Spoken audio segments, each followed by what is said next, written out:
Hi everyone, this is Elisan and welcome to another awesome episode of Beyond Business Conversations interview series with women who have it all. And if you're new to my work, my name is Elisan. I'm a mother of three and I run my own business from home in pajamas. And I basically help spiritual entrepreneurs with their money marketing mindset so that they can get their message out there in a much bigger way, serve more yummy clients, have the guts and courage to raise their rates and live the rich life they desire and deserve. So today I'm really so happy to have Priya with me. You know, her business is, her concept is new and I was like, hey, hang on, wait a minute, I could do that.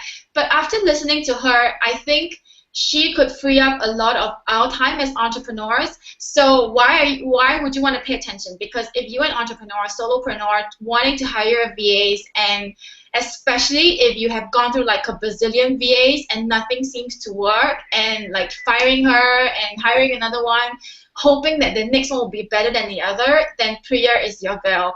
Because when I first heard about her virtual team, virtual freedom, and I'm like, what's that all about, right? Because business coaches teaches us, you make more money, have more time, and so what makes your services so special? But as I drill into her services and pick her brain, I think everyone needs to have someone like her if you want to not save time in your business, but especially save time in your hiring delegation, because at some point we all need to delegate. And she's taking a movement, she's starting a movement about being the imperfect, perfect being imperfect, or perfect being perfect. And so that's why I didn't curl my hair today. I didn't tell her that, but I intentionally didn't curl my hair today. Didn't really do my makeup much, just eyeliner. And so this is like to bare the soul, right? This is me, and nothing really changed. I'm still me, but just the hair. So like it or not, that's it. So without further ado, I would warmly and love to bring Priya on. Hello, Priya. Hi, thank you. How are you? I'm good. So I want you to share with us, how did you end up in this business concept? I think I just realized my eyebrows not even one high, one low, but never mind. I have that too. One of my eyes is higher than the other, so great. I pointed out here now. Everyone can look at the difference while I'm talking. So you have a very interesting journey to be where you are right now and to actually decide to start a virtual business. And by the way, she's a doctor, so another reason why you should listen to her. She has a Ph.D. So tell us, how was that journey for you? So it actually was the journey to my Ph.D. that got me interested in this area, but I've always been interested in leadership, working across cultures. I've been interested in technology. And I've been interested in teams. So when I started my graduate degree towards my PhD, it was 2002, so just after 9/11, and I wanted to combine my interest in psychology and leadership with technology, and I ended up working in a lab where we were studying the communication breakdowns between police, fire, and hazmat during 9/11. And really, those teams, police, fire, and hazmat, they may come together and see each other face to face, but most of their communications were done over walkie-talkies, over the radio, using technology, and that's why those communications breakdowns actually occurred. So what I ended up doing early in my graduate degree was studying how we work through computers, how we connect virtually through, it might be through computers, it might be through telephone, video conferencing like Elise and I are doing, email, chat, all those types of things, but how we communicate and the information that gets lost in those communications, the things that we assume, the things that fall apart, and that can really influence how well we work together. So often we go into these environments assuming that we'll have influence and things will work out the same way as they will work in a face-to-face environment, but there's these subtle psychological things that occur that we attribute influence to. So when you're working in a face-to-face environment, the corner office, the big desk, the assistant, the way we look, the way we dress, tall people, they do actually better as leaders than shorter people. And this is a subconscious process. It's nothing we ever think about. Or people with deep booming voices, they do better as leaders. So when we take away those environmental factors and we're working virtually, I, essentially studied what are the factors that lead to success. And I also worked with assessments and hiring. And so this is where the VAs come in. But essentially, how do you hire somebody who works well with your leadership style, connects with you, knows how to use technology in the right way so that they can benefit you, and someone who's going to respond to your style of leadership? So I really help women entrepreneurs discover who they are as leaders and hire teams that are going to feel connected to their leadership style, because we respond and culturally to certain things based on the environment that we grew up in, the values that are within us. We respond differently to leadership. So I work with women to help them discover where their strengths are and to lead from that place. So I have this question that just popped up. Do you feel like eventually, I mean, if you have noticed, more and more women are desiring to be moms, and they are moms. Also, they're requesting from their company to actually work from home, right? So those that are pro-moms would agree. Those that are not would like, you have to come back to work. And then you see the poor moms, trying to breastfeed or squeeze their milk out from their boobs in the middle of the day. So, and actually, I do see like men requesting wanting to work from home as well, because they want to spend time with their kids and so on and so forth. So do you see like this is the future of businesses, like even like MNCs, that you actually don't need an office space? You can work, everybody can work from home. I mean, you save resources in that way, right? Absolutely. So much the future of business. I actually came from a consulting firm that actually studies where business models are going, and essentially the future of business is the corporation is going to crumble. And there will be businesses that hire contractors that come in and out of those businesses based on the way we work. So all of business over time is... Hang on a minute, I just had this revelation, Priya. So you said the corporation was going to crumble and they're going to have more contracts. So where is the security right now? Like, most people are so afraid to leave their jobs because of the security they feel their job and give them. So this is the irony. Oh, this is so interesting. I love this. And this is where it's going. Think like, oh my God, I'm going to be tied to my job because I'm having this like, like most people think that they don't want to leave their job because the job is the security. But yet you are saying right now the future of the corporations, it's going to be more contract workers and stay at home. So tell me more. I mean, that's what it's going to be. So you'll see corporations are already doing this. They're outsourcing talent. So it's a knowledge economy. So now we're exchanging knowledge and ideas more so than having people in brick and mortar spaces, working on an assembly line or whatever the case may be. So corporations have seen this as the way to save money. So they're starting to outsource. They're starting to what they call downsizing, which in some ways is like they're getting rid of real estate and they're having their employees work from home. But ultimately, it's going to move to a contractor model where these newer entrepreneurs are going to build, technologies that overnight are going to take over large corporations and make those corporations crumble. And it's going to be contractors going in and out. So it's either you hang on to your job and eventually, maybe it's 5 years or 10 years or 50 years, you will eventually be laid off, or your corporation's structure will shift so that you end up working in some sort of a contractor type model.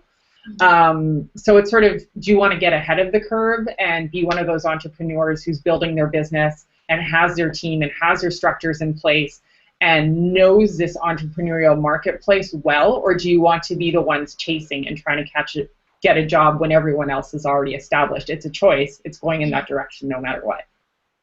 So you talked about the big corporations. So could you give us like an example of what the corporations that are going towards this this trend?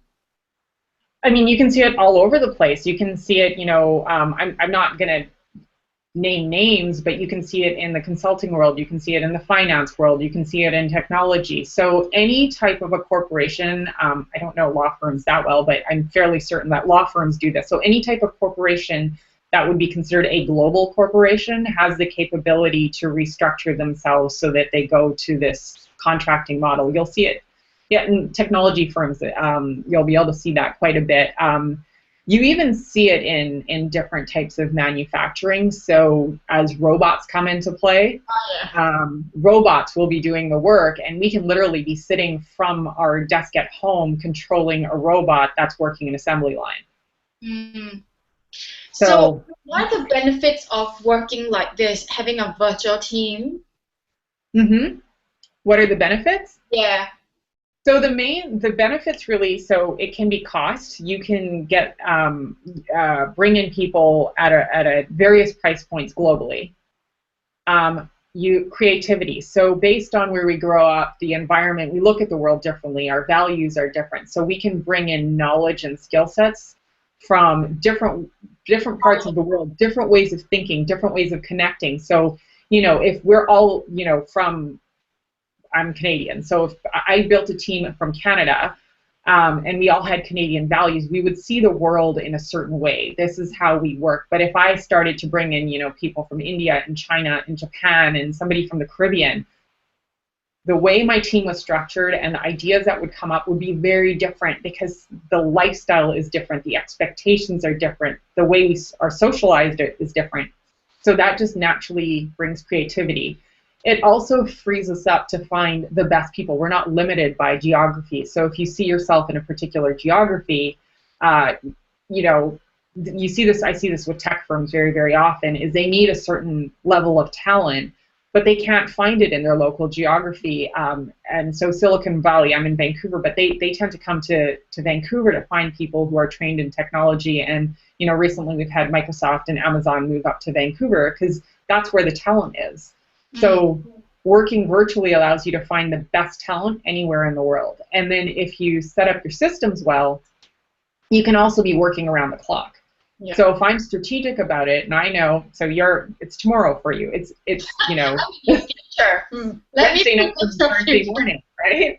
So, if you and I were working really well together, I could say, okay, I'm going to design X amount of our project. I'm going to drop it off to you at 6:30 p.m. my time, 9 a.m. your time, and then you can pick it up, and then you send it to me the next morning, and I pick it up. So really, you and I could be working around the clock, accelerating the pace of our business, but we're really just working within our own time zones. Yeah.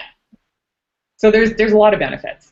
Yeah. So we have clearly we know about the benefits right now. We've heard from you, like it's just working around the clock. You get more talent, outside your community. And I think most of all, I think the internet has given us that leverage. Because of the internet, it has brought the world smaller and smaller and closer and closer. Mm-hmm. So what are the cons of having a virtual team then? So the cons... You come in, right? Pardon me? That's where you come in, right, to sort the cons. Yeah, so the cons can come in terms of the communications, hiring the right person, connecting, building relationships. So, sometimes some people find it very difficult to build a relationship over Skype or Google Hangouts, as we're doing right now. So those types of cons can come in, and then there's loss of information. So I'm trying to remember the author of the study, but they're not coming to me, but there was a study that was done with people in Canada, the United States, and Mexico, and it was students, and they were working on a project. And so one of the sort of cons that came up is the Americans thought the Canadians were just not committed to the project and they wouldn't respond. But the Canadians were on holiday, and everyone in Canada knew they were on holiday, so there's no need to communicate to anyone that they were on holiday because it was obvious. And the Americans just thought the Canadians were, not committed to the project. And then they thought the Mexicans were just not very intelligent or not understanding things, but the technology ran slower in Mexico. So the conversation between the Canadians and the Americans was flowing, and they're on, the fifth topic, and then the Mexicans would receive the message through their technology, which was running slower, and they'd be 5 topics behind. So, there's things like technology that falls in play, and we have to ask these questions like, is your technology potentially running slower than mine? Do you have a different internet connection? Is it a language barrier? Is it a cultural barrier? So, some cultures tend to be much more outspoken. They have rules about being, bigger than life. And other cultures, you want to be polite. You never say no. Some people will say yes, and that actually means no. Right? So we want to think about all those things that may be coming into play.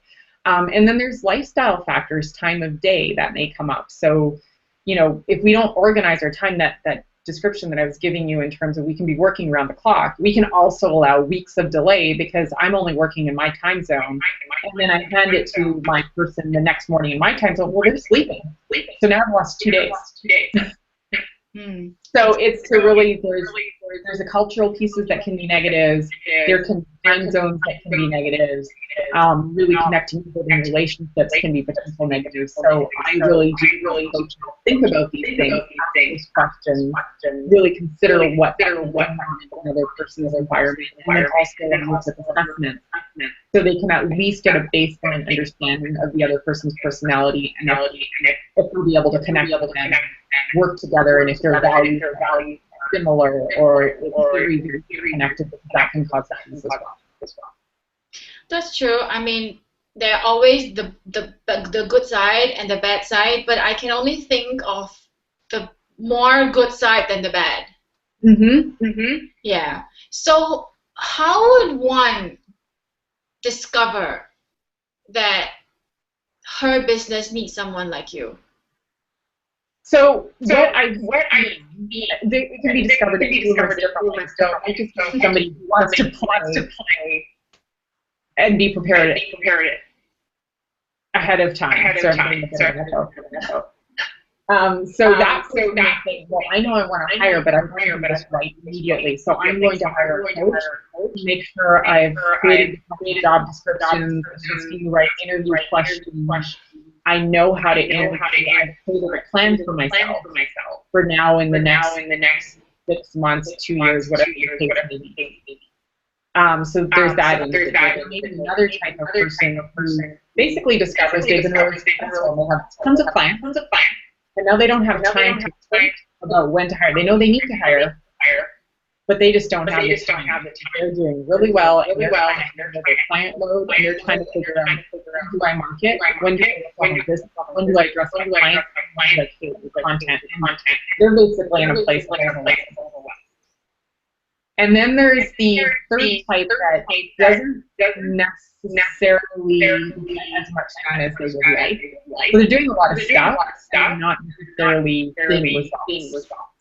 So that third type can also benefit from working with me because I'll work with them to know what's going on based on their personality type. That's leading to all the doing without achieving results. And then we'll build a strategy for them to get the board as well. Like you talked about, like most of us actually do know that we need to hire at some point in time if we want to scale and grow our business, right? So you said something about hiring out, because I do have that as well. Like, I think most entrepreneurs, especially women, have this fear of letting go. Like, I'm the best. No one can do what I do. Like, the fear of letting go, right? So hiring out would mean that someone will see my accounts, see my life, take charge of me, so that's that element of control as well. So, and you shared with me about your client who said that she didn't have the intention to hire up, but I believe she probably has, but it's just that fear that's keeping her safe. And then now she's got like 17 members. So what's the process for someone like that, to jump over and go over to the other friends to actually be ready for support? Because it's all about the fear, right? Yeah, and that's exactly what it is. It comes down to fear that somebody will gather my information. So for some people, it can be focusing on one thing, and one scenario, and working through that, and that can be enough for them to stand and move through that. And sometimes it's creating time, and other times it's doing a reality challenge of, you know what, you can do this. You can be a pro and at WordPress and design your own website. You can take 7 months. Or you can be out networking clients and have a web designer do that for you, 3 weeks or a month, and you can be building an income. So you can make that choice. 7 months to become a website pro, and that's not what you're going to do in your business. Or do you want to hire? So it's sometimes it's reality check. Sometimes trust and faith and working through a particular scenario like and it can be as simple as okay, share your password. If you don't trust them, what's working? True. So, and we also talked about, so for an entrepreneur, she herself goes through the entire process of hiring, making sure she's right. So do you help the entrepreneur or the woman or the whatever in the process of hiring? Do you like interview the person to make sure that they are a good fit for your client? So what I tend to do is help the entrepreneur do the interviewing. So I'll help them develop the questions and go through the process, and then I'll help them narrow down and use assessments. So one of the things with we've done research on this, human beings, although we make it is very good and that we know how to hire, it's about as accurate as good. So we think we know. Compared to individual ability to make a selection and use assessments. Assessments on average are 40 to 60% more accurate than human. And this is with trained assessments all the time. So then I have another question.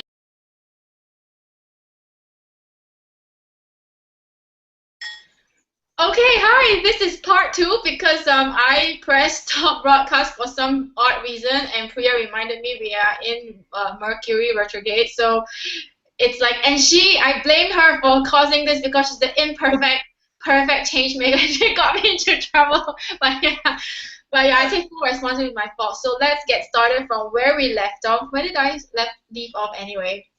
About fear, right? About fear with entrepreneurs, about hiring out. So yeah, so I was just sort of talking about sort of the 3 sorts of things that come up is either we do a reality check, we look at a specific situation, and we really do that comparison of what's going on right now, how long it'll take to do the work, how much time, money is potentially lost, and how much can actually potentially be gained.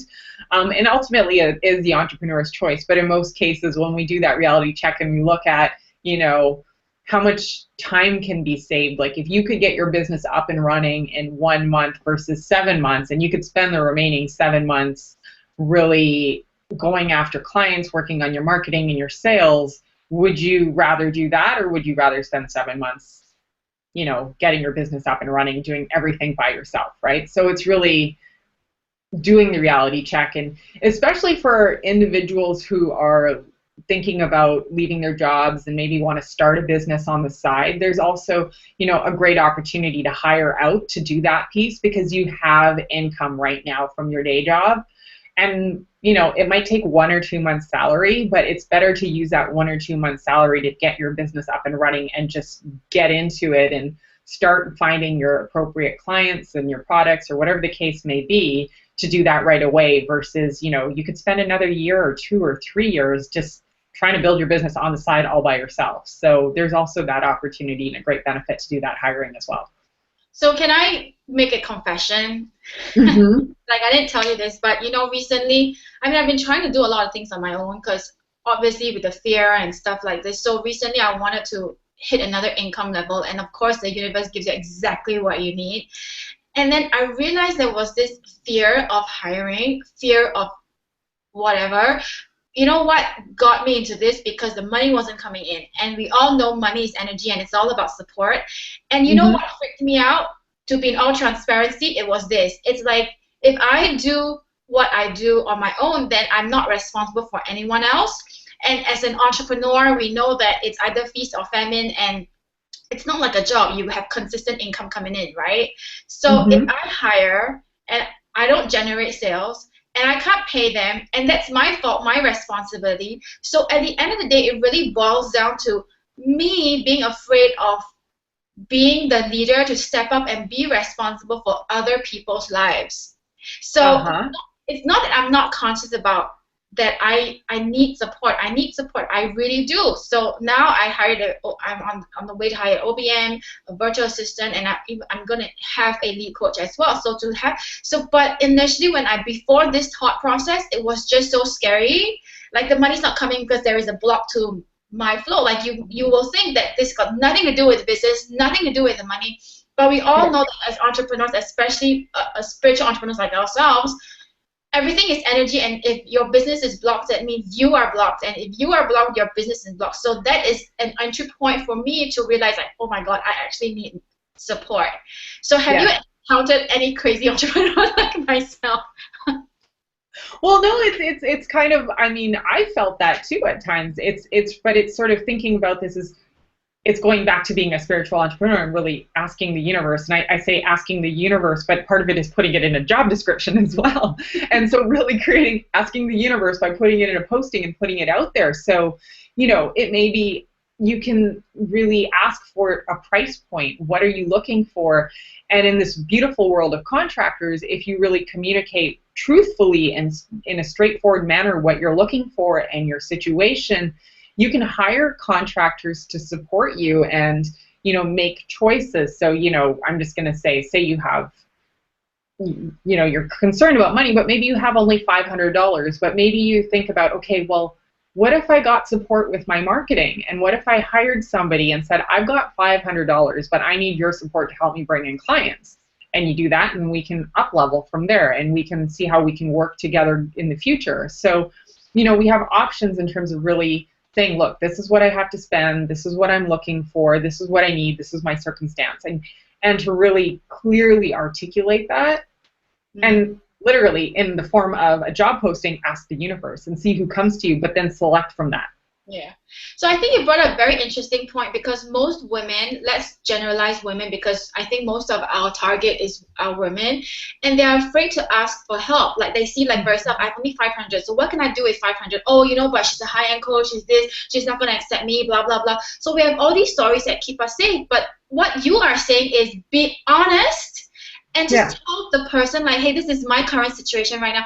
And honestly, most spiritual entrepreneurs are more than willing to open their arms to help you. And Priya has opened her arms. Like, she has opened up 100 hours of her time to, I mean, no sales, no pitch, but really coming from that genuine heart to help people see where they are at. I mean, really no obligation to hire her. If you want to hire her, fine, go ahead. But at the end of the day, these are options for you. Like, so I think a lot of us are so stuck. Okay, you know what? But you know, when I was struggling with $1, $50 in my bank, I knew I needed a coach, and that was when, I don't know, I'm not gonna care. I'm just gonna reach out and see what happens, and that's when it took off. But so many of us just have this concept, like, but I don't have anything right now, so I cannot hire, I cannot afford. But if you just ask, and then, you may not be at the position to hire a high-end 10,000, 20,000 or something. But what Priya is saying, have your boundaries. Like, okay, I can only afford like this much first, but I'm willing to move up. So then show me someone who is willing to go through that journey with me and start from there, versus like, okay, I'm just gonna have nothing right now, you know, and then be a pity party. And just think about that too, right? The person who goes, okay, well, this is what you have, and still raises their hand and says, I'm going to go through this journey with you. What are your feelings about who that person would be and how much they would support you as you grow your business? So, you know, when you put who you are and what you're looking for, when you put that out and just literally raise, I use this phrase, like, raise your hand, ask for help, put it out there. You never know who's going to show up. But if we don't ask, we don't receive.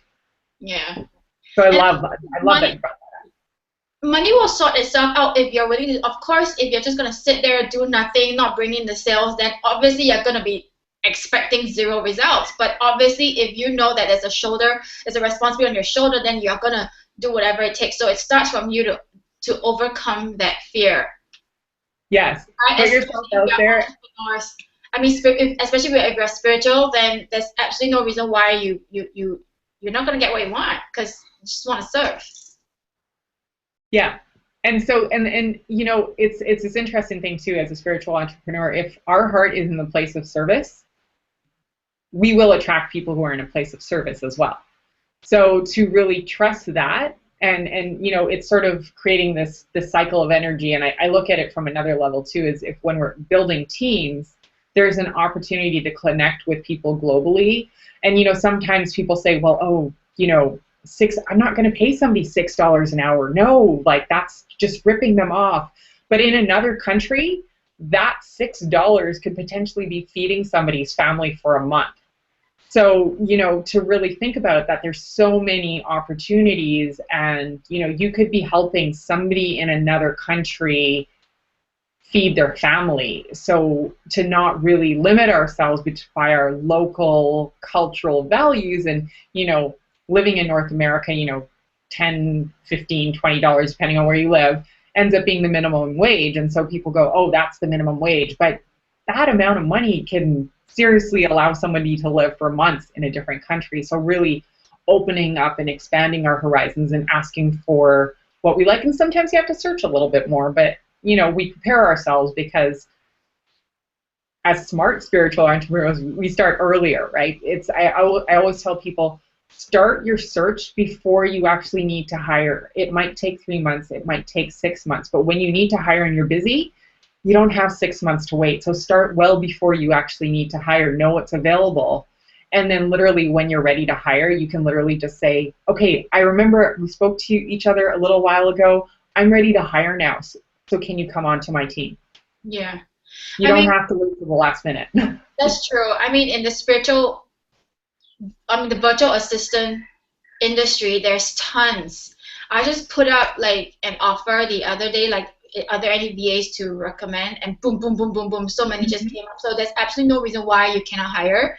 It's just whether or not you hire the right person for you or not. But at the end of the day, it's trial and error. And if you don't have time to trial and error, then Priya is somebody who can help you take that off your mind, because it's the same thing with working with nightmare clients.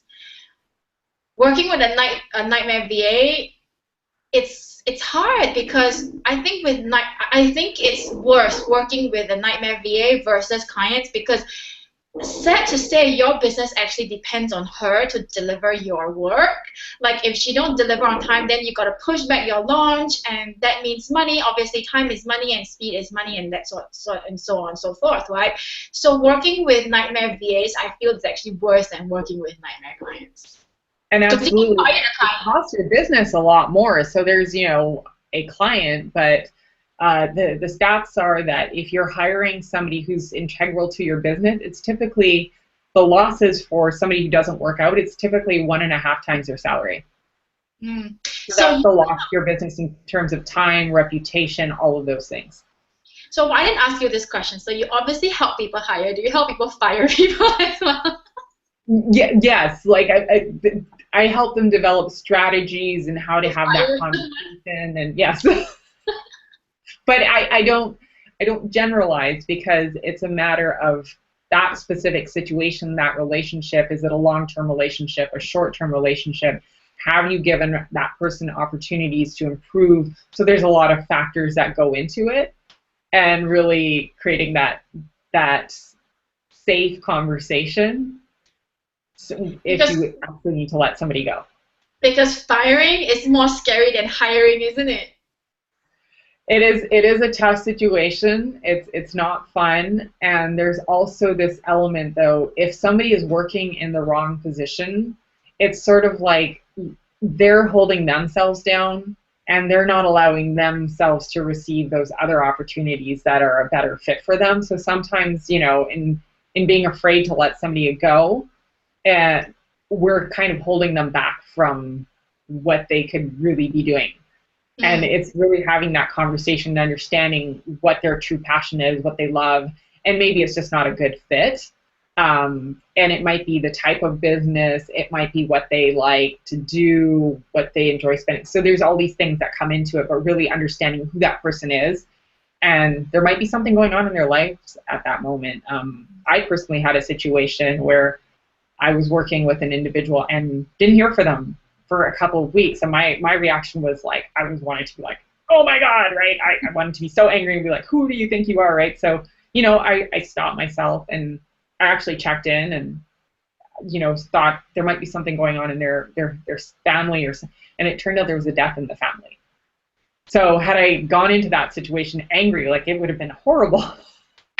But that was my natural reaction, and I just sort of checked in and thought, okay, I'm going to approach this a little bit differently. And it was a unique situation where they lost somebody. So I think it's like if it's constantly like this, then obviously red flags has to be like straight away terminate. But if it's just one off, if if she is delivering consistently and then it's just one off, then it's not fair to just.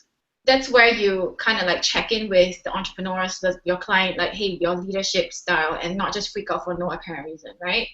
yeah, so it's looking at patterns. Is it inconsistent? Is it inconsistent based on their regular behavior? And then, yeah, if it is a consistent pattern, and if you think about, if there's a particular situation where there's a pattern from the day that you've hired the person, it's unlikely to change. So that might be a good sign to start letting. But sometimes, you said early on about us being honest, right? And then you also talked about, like, what about the VAs? What about the person that you hired? They may sell themselves like, hey, I'm so good, but they don't deliver. And initially they may perform really well, and then they slack. So and that's where the assessments come in. Sorry? That's where assessments come in. So assessments can help us see if somebody's going to start off really well and then slack, or interview questions, assessments, how they've handled behavior, similar situations in the past. That can really help us see what's going on. So would the VAs be willing to allow you to take the assessment with them, for them? Some may, some may not. So it really depends. And so it's always a matter of asking permission. Okay. So what happens to those who don't? So they're naturally eliminated from the process? It depends. You may want to take the risk, or you may want to look at other people who are willing to take the assessment and give them that assessment. And if you find somebody who's great in that pool of those willing to take the assessment, you may hire from that pool. But if you don't find anybody who seems as wonderful as the one person who refused to take the assessment, you may consider them. Ah, okay. So there's another thing I want to talk about is, like, obviously we have this situation about this imperfect, perfect situation, and there is a lesson for us to learn. Like, usually when shit happens, like early on, we freak out, like, oh my god. So what's the key message in this imperfect, perfect movement? So it's really this idea of not getting caught up in this idea of perfection, and that's with ourselves and with others as well. So it's kind of this idea of whatever we judge somebody else on, we must judge ourselves on that as well, and being open to development. So I was looking at the definition of imperfection and perfection, where perfection is complete, fully developed, that's as good as it can possibly get. And imperfection is there's room to grow, there's room to evolve. So I look at imperfection as this knowledge and awareness is there's something more, there's something better, there's growth, and then we don't have to really look at, mistakes as so devastating, because there's still room to grow, and we allow people to have their uniqueness. So I posted something a while ago, because I make so many typos, it's crazy, and I'm totally aware of that, and drives me crazy. And I'm still going to make typos. So, and I think about it this way, is I'm a coach. I take knowledge and I simplify it and I share it verbally. So my ability to not make typos shouldn't be that big of a deal, because I'm not trying to write for a newspaper. I'm not an editor. So it's not a big deal. So I kind of look at it as, we have strengths and we have areas where we can always get better. And to hire. So for me, I'm going to hire a copywriter or an editor for really key things, because I know I'm going to make typos, I'm going to make mistakes. So I'm going to get somebody who's really good at that and really detail-oriented to look through that and make sure it's done well. I think it's really interesting. Like, for me, I believe that I'm perfect as a soul, as a child of God. Yes. Because I'm human, so therefore there is room for growth, and that imperfection comes in. But it's not about you, because I think there are two camps. Some people think that they need to be healed, they're imperfect, they are less than. But the other type is like, I'm so perfect, Yeah. So there's really that two drastic camps. I think where the spiritual people are, they know. I think that's why we struggle so much as spiritual entrepreneurs. We know that we're perfect, we're a child of God, but yet we see all these crap going on. Like, what the hell, WTF, right? Like, so that's who's the spiritual entrepreneurs. And I totally agree with you. I mean, it's like when I used, I type really fast, and sometimes I'm just too lazy to type, to check, because, sometimes when you think very fast, you don't have the patience to, really go through your work.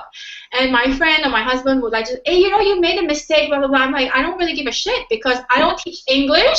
I teach people how to make money. So leave me alone. Exactly.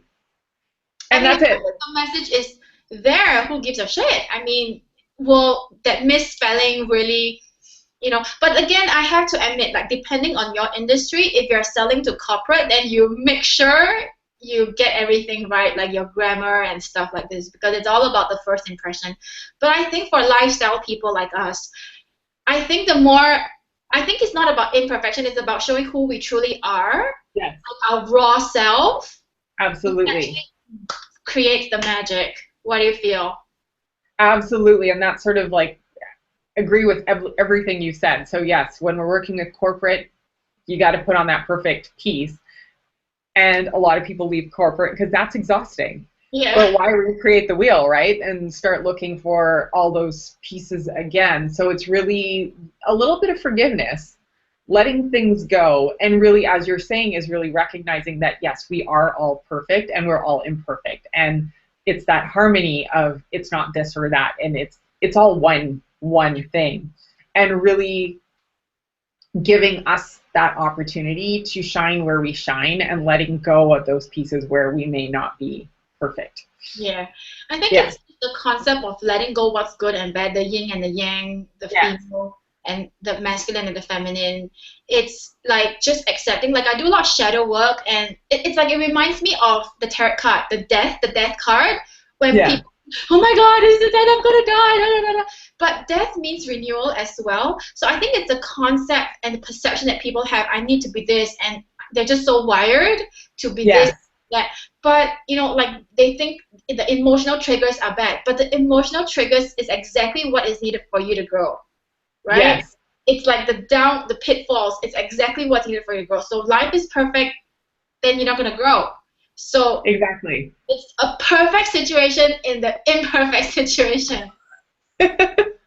Yeah, so that's why it's sort of, it's all together, right? It's imperfect change makers. So it's this idea that in all our glorious, beautiful, perfect imperfections, we can still go out there, put ourselves out there, have an imperfect video or a perfect video or whatever the case it may be, trip over our words, swear occasionally, make typos, like, I'll get lettuce stuck in my teeth, my hair will get really big, like all of those kinds of things. Like, we can do all of that and still make change in the world. And there's no reason why we should hold ourselves back from our ability to create huge change in the world because we haven't met somebody else's definition. Because I also think a definition of perfect always comes from somewhere outside of ourselves. It's not within us. So to accept every part of you.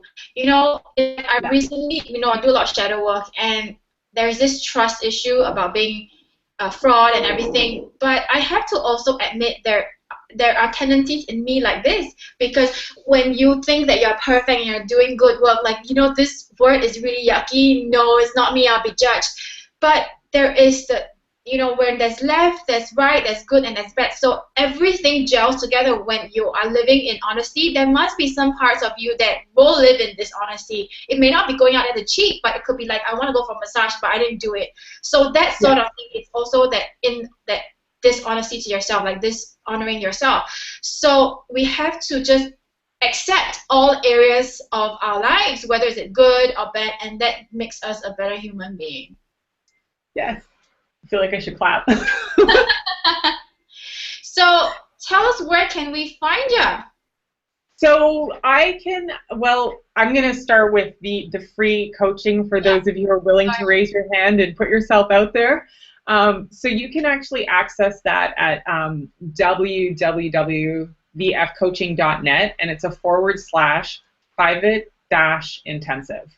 So you can access the free coaching there. Or you can just go to my website, vfcoaching.net, and sign up for my list. And I'm always putting things out there. Sometimes there's free coaching in a certain month, or special offers, and I'm always giving tips on how to work with your team and how to hire, how to just grow personally, develop leadership. I'm always sharing various tips at least once a week. So you can just sign up for my list, or you can always go to vfcoaching.net/private-intensive, and you'll see the big buttons there, and you can sign up for your free coaching session there. So this is like perfect for the right brainers who are just so airy-fairy and you need something grounding, and those of you who are left brainers who love like the research and the numbers, then this is also the perfect place for you. So either ways, it's perfect, right? And imperfect. Yeah, you'll find.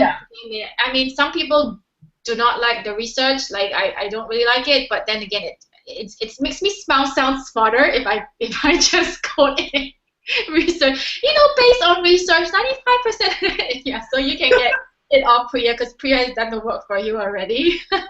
So, and that's kind of like, it's interesting that you bring that up, because that's kind of what I do, because I get that some of that stuff is really boring and bland, and there's a part of me that's a big, huge nerd, and I'm interested in it. So it's sort of like, for the spiritual entrepreneur who's got these big ideas, I can help you translate that and ground it into sort of, this week, take that huge idea and do this exact thing, and then next week, do this exact thing, and then if you're interested, we can talk about research, and if it's not interesting, you can just have faith and trust and do it anyway. I mean, especially for the spiritual, I mean, like, when you talk about the angel cards, like, people are like, what? But if you tell people I'm an angel card reader, but, based on scientific research, 95%, okay, whoa, that's something else, right? That would be interesting. I want to find that person. So I mean, we talk about spiritual medicine, a lot of us are healers and stuff like this, and it's just airy-fairy stuff. But if you integrate, like, based on research, that would make you stand out. For sure. That would be like, I want to find that research. Yeah, I'm already asking that question. So, and I also think there's this element that we have research, and that's one way of looking at the world. And then there's also that other element of being able to suspend judgment and try something out and experiment. And this is also going back to self and trusting what we see and what we discover, and going back to that piece and knowing what's right.